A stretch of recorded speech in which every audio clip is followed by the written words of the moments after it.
ఈ సమయానికున్న 6 big breaking వార్తల్ని మీకు చూపిస్తున్నాం. వాటిలో మొదటిది హైదరాబాద్ లో హైడ్రాకు సంబంధించిన వార్త. బోరబండ చెరువులు అదే విధంగా అక్కడ ఎక్కడైతే మొత్తం అక్రమంగా నిర్మించారో వాటన్నిటిని ఎవరు ఎన్ని రకాలుగా ప్రయత్నాలు చేస్తున్నా, అడ్డుకుంటున్నా, గగ్గోలు పెడుతున్నా, కన్నీరు పెడుతున్నా హైడ్రా మాత్రం ముందుకెళ్ళిపోతోంది. చెరువులు, ప్రభుత్వ స్థలాల్లో ఆక్రమణల్ని కూల్చేస్తున్నారు అధికారులు.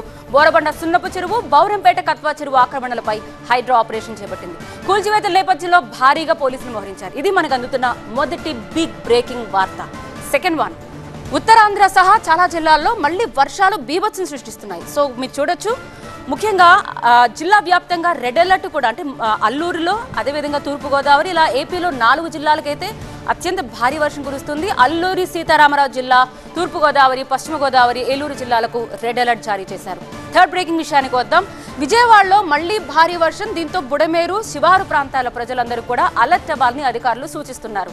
మొత్తం వర్షాలతో బుడమేరుకు వరద భారీగా పెరిగే ప్రమాదం ఉన్నట్టుగా తెలుస్తోంది. ఎన్టీఆర్ జిల్లా అధికారులతో టెలికాన్ఫరెన్స్ నిర్వహించారు కలెక్టర్ సృజన. శిబిరాల్లో సౌకర్యాలు అన్నీ ఉన్నాయా, ఒకవేళ లేకపోతే మాత్రం సత్వరం వారికి అందుబాటులో ఉంచండి అంటూ ఆర్డర్ జారీ చేశారు. ఫోర్త్ వన్, మున్నేరుకు వరద పెరుగుతోంది. ఖమ్మంలో కిషన్ రెడ్డి పర్యటన. మరోసారి ఖమ్మం మున్నేరుకు వరద ఉధృతి పెరుగుతోంది. 16 అడుగులకు చేరింది ప్రస్తుతం నీటి మట్టం. దీంతో లోతట్టు ప్రాంతాలు కావచ్చు, ఖమ్మం జిల్లా వరద ప్రభావిత ప్రాంతాల్లో కావచ్చు, కేంద్ర మంత్రి కిషన్ రెడ్డి కూడా పర్యటిస్తున్నారు. బాధితుల్ని స్వయంగా వారితో మాట్లాడి పరామర్శించే ప్రయత్నం చేయబోతున్నారు. ఫిఫ్త్ వన్, యుఎస్ ఓపెన్ 2024 మహిళల ఛాంపియన్ గా Belara Sabalenka. So first time ఆమె విజేతగా నిలిచారు.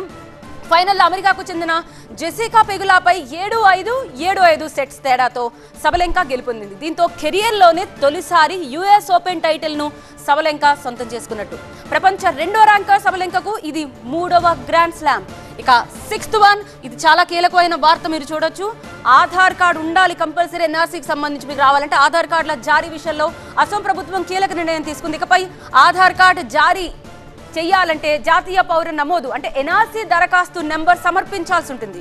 వచ్చే నెల 1వ తేదీ నుంచి ఈ నిబంధన అమల్లోకి రాబోతోందని సీఎం విశ్వ శర్మ ప్రకటించారు.